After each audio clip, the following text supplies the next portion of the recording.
This is Dan Dix here reporting for Press for Truth. A newly declassified FBI document is now claiming that conspiracy theories or conspiracy theorists are the newest domestic terror threat, and I fear they are going to use this as an excuse to clamp down on voices like mine online moving forward. This is the document in question. Unclassified, law enforcement sensitive, anti-government, identity-based, and fringe political conspiracy theories very likely motivate some domestic extremists to commit criminal, sometimes violent activity. So we're going to break this one down for you guys. It's a lengthy document. It's 15 pages, so stick with me as we go over it. But just before we do, it's a good time to remind you about PocketNet.app. This is a new revolutionary social media sharing, video sharing platform where you can post your content there, and it's censorship resistant because there's no central authority. There's no central server that can be shut down. It's made up of individual nodes all over the world, and even if some authoritarian government tries to shut it down, or the government just shuts down the website, you will still have access to your favorite content creators through the desktop app, which you hold the private keys to, because this is blockchain based. So this is revolutionary moving forward. I've joined it as a hedge against all this censorship, and I would encourage you to do so as well. If you click on the link below, you can earn 5 free pocket coin. That's the cryptocurrency that you earn for posting on this website. So check it out. I'm there again, as I said, as a hedge against all this censorship, and I think you should be too, especially now that they're clamping down on guys like me, and they're literally going to start calling me a domestic terrorist. Okay, so let's get right into it. Here's the document. It says, the FBI assesses anti-government, identity-based, and fringe political conspiracy theories very likely motivate some domestic extremists, wholly or in part, to commit criminal and sometimes violent activity. The FBI further assesses, in some cases, these conspiracy theories very likely encourage the targeting of specific people, places, and organizations, thereby increasing the likelihood of violence against these targets. These assessments are made with high confidence based on information from other law enforcement agencies, open source information, court documents, human sources with varying degrees of access and cooperation, and FBI investigations. One key assumption driving these assessments is that certain conspiracy theory narratives tactically support or legitimize violent action. The FBI also assumes some, but not all, individuals or domestic extremists who hold such beliefs will act on them. The FBI assesses these conspiracy theories very likely will emerge, spread, and evolve in the modern information marketplace, occasionally driving both groups and individual extremists to carry out criminal or violent acts. They're almost saying this like as if it's a new phenomenon, but conspiracy theories have been around for a long time, guys. Even 50, 100 years ago, there were probably just as many so-called conspiracies as there are today. And let's not forget what the term conspiracy theory really is.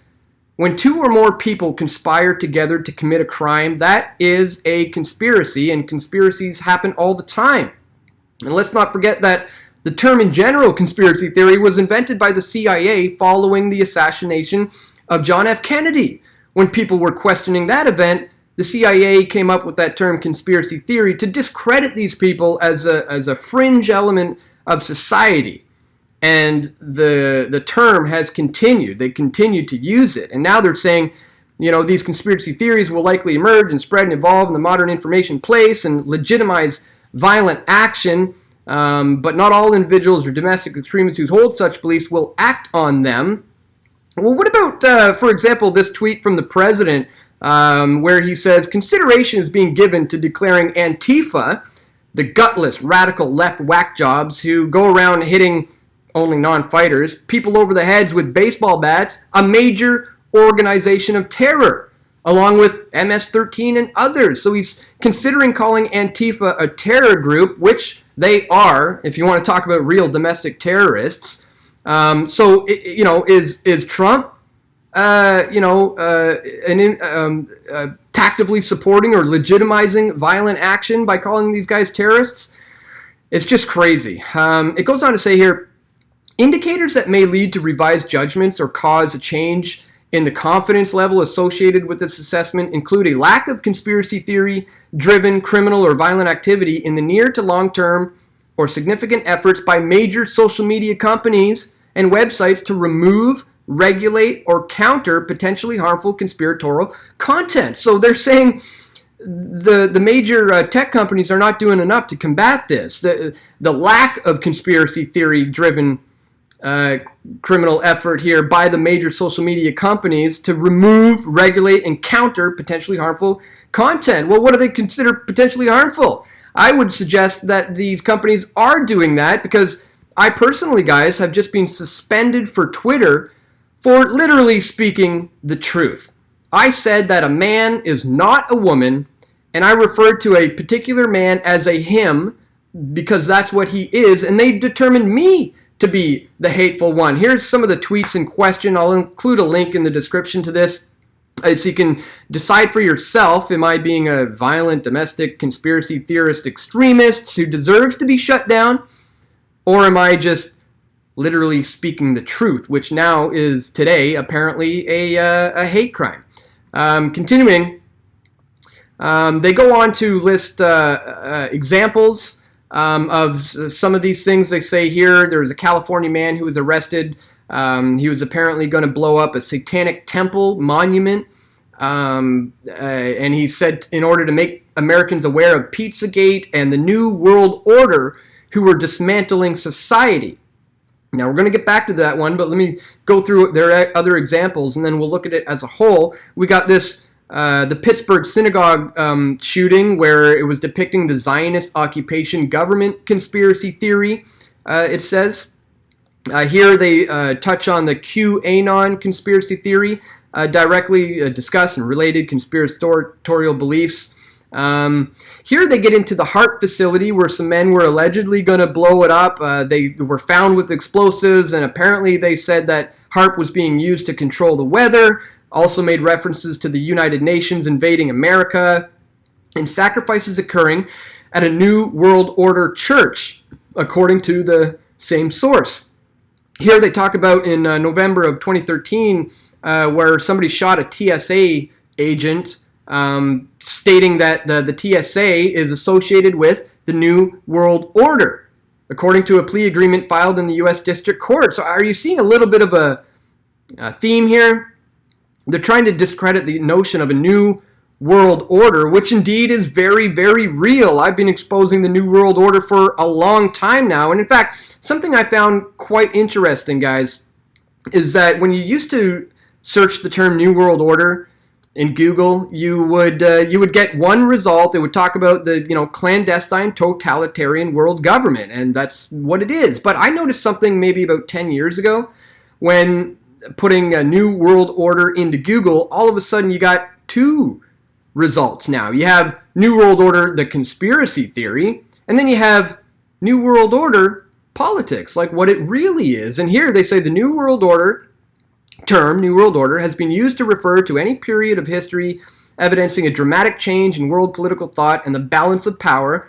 Despite various interpretations of this term, it is primarily associated with the ideological notion of global governance only in the sense of new collective efforts to identify, understand, or address worldwide problems that go beyond the capacity of individual nation states to solve. So do you see what they're doing? They're trying to say the New World Order is a good thing. Dissolving national sovereignty is a good thing. Joining all together under the global government New World Order is a good thing. And I noticed that going back about 10 years ago, that now you get these results is what you get from that. Let's continue. Another point too, guys, is that you'll notice in some of these examples that they have here, they're never really mentioning the fact that sometimes people are just mentally ill. There's sometimes people who are not ideologically driven per se, but they're just have a history of mental illness and they snap. Not mentioned whatsoever in this document. It's just saying all ideologically driven people are brainwashed by so-called conspiracy theorists. The FBI assesses in some cases They say that over and over again, so I won't read it again. But it says here, this assessment is based on several incidences where individuals threatened, assaulted, or plotted to attack entities they perceived as being linked to or involved with an alleged conspiracy. This targeting occurs when promoters of conspiracy theories claiming to act as researchers or investigators single out people, businesses, or groups which they falsely accuse of being involved in the imagined scheme. These targets are then subjected to harassment campaigns and threats by supporters of the theory and become vulnerable to violence or other dangerous acts. Do you guys see what they're trying to suggest here? This is just absolutely insane. I'm going to give you an example. If I were to, as I have been, tell people that Jessica Yaniv is a man, he's a biological man, he's attracted to women, and he's calling himself a lesbian, and that's not right. He's given a bad name to lesbians by doing this. Now, I'm speaking my truth, and if there's some lesbian out there who watches my videos and then decides, yeah, this is wrong, this guy's making us all look bad, and she decides to go out and act violently against him, should I be held responsible for that? Absolutely not. It's the mentally ill, deranged individual who took it upon themselves to go commit acts of violence who should be held accountable. Not me, who's speaking truth. But that's what the FBI is trying to suggest here with this passage right here. Continuing, they bring up the QAnon conspiracy. They get here into Sandy Hook, and people who think it was all a hoax and nobody died. They get into the guy who shot up the Comet Ping Pong and the Pizzagate thing. They also get into this man who was arrested for plotting to attack Islamic Center. Again, a lot of these foiled terror plots are set up by the FBI and the CIA through undercover agents, who entrap these people and mold them and shape them and get them to carry out these domestic terror plots and then foil the terror plot before it happens. If anyone's a terrorist here, guys, it's the intelligence communities who are often involved in all of this stuff. And again, with these examples that they've given here, no talk of mentally ill individuals out there who sometimes go crazy. They don't even mention that. They just say it's all ideologically driven by various conspiracy theories. I'm going to put a link to this in the description, guys, so you can check it out all for yourself. As I said, it's like 15 pages long. So I'll have it all in there. But I want to get to the part here where they define some of the terms. Here they define how they see conspiracy theories. I'm not going to bore you with that one, guys. It's ridiculous what they call conspiracy theory. But as I said, I mean, it's a term that was made up following the JFK assassination to discredit real researchers. In fact, check this out. When I was covering the Jessica Yaniv case, and I subsequently got suspended on Twitter because of that,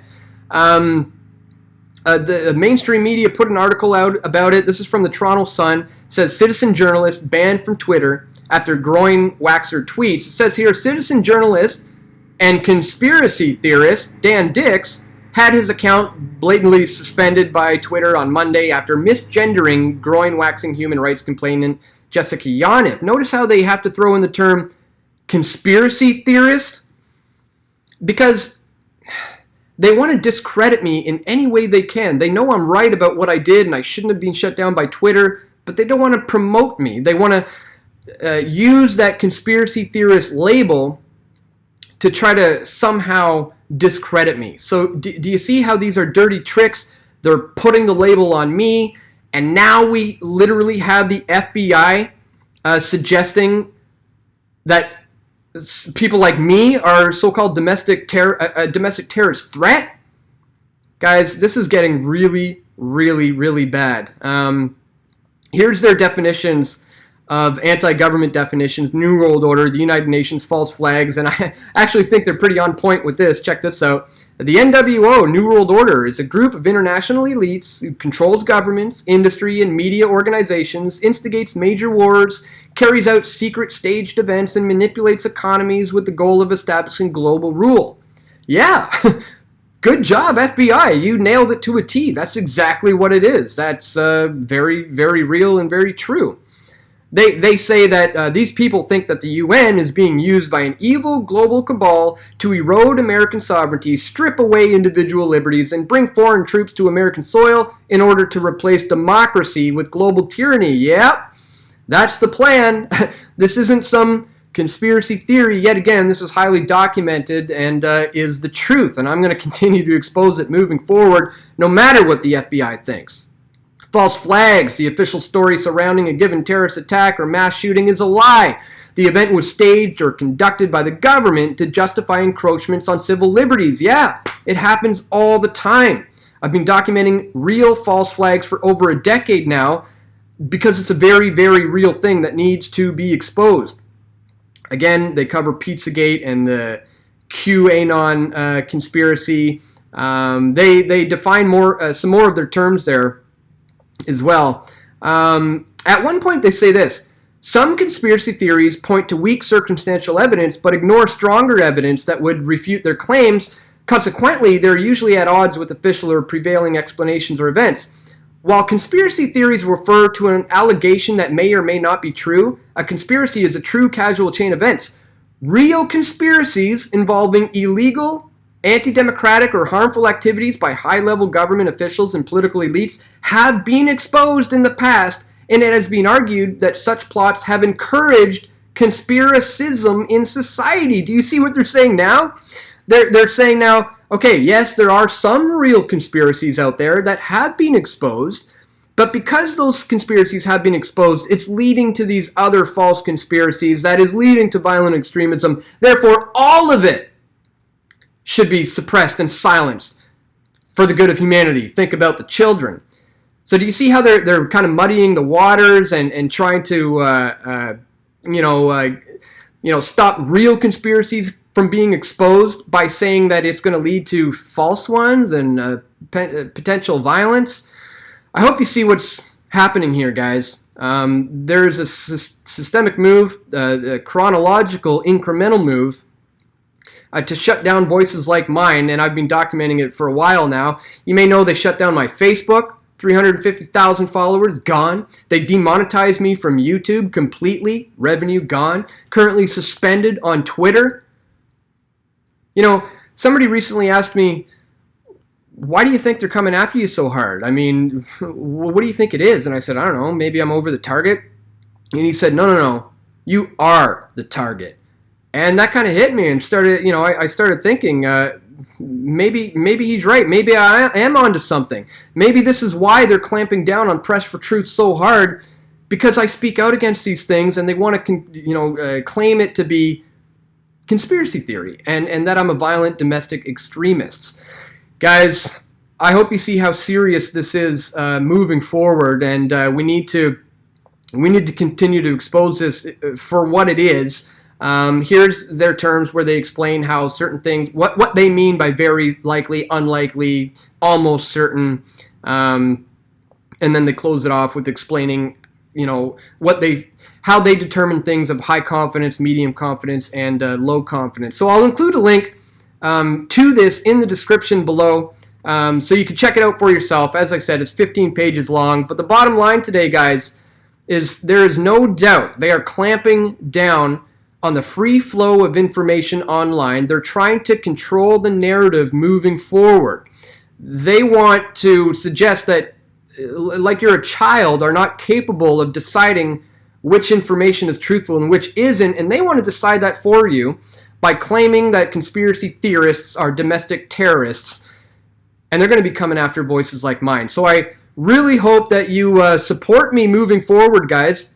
One of the best ways you can do that is actually just by clicking the thumbs up button, sharing these videos, leave a comment in the comment section below. It really does help with YouTube's algorithms that are stopping my information from being seen. Another way you can support this channel is financially. As I said, I've been completely demonetized. They're coming after me, guys, and without the support coming directly from you, the viewers, they'll succeed in eliminating me from the internet. So I want you to help me not have that happen. So please check the links in the description below. to where you can contribute at pressfortruth.ca/donate. There you can become a patron. You can contribute Bitcoin. You can give a one-time donation via PayPal. You can join my Patreon alternative and contribute a monthly amount. Another Patreon alternative is Subscribestar, subscribestar.com/pressfortruth. And if you sign up here, you can contribute on a monthly basis. Because I need your support coming directly from you, the viewers. It's us versus them now, guys, and we're all in this together. And as I said, they're clamping down on me hard right now. So I just wanted to bring this declassified FBI document to your attention.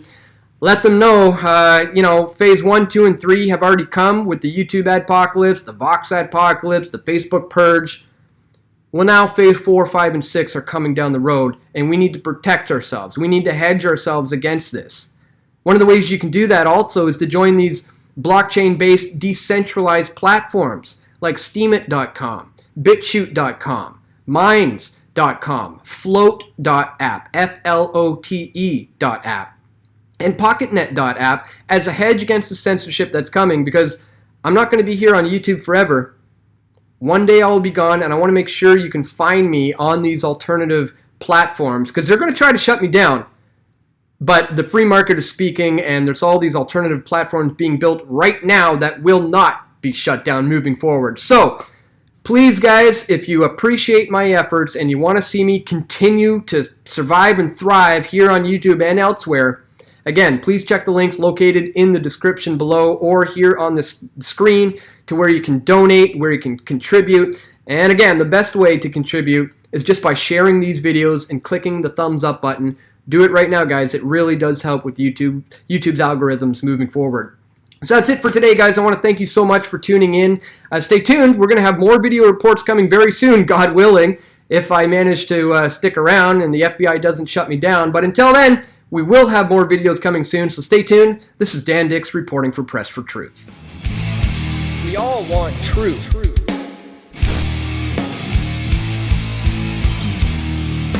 The truth will set you free.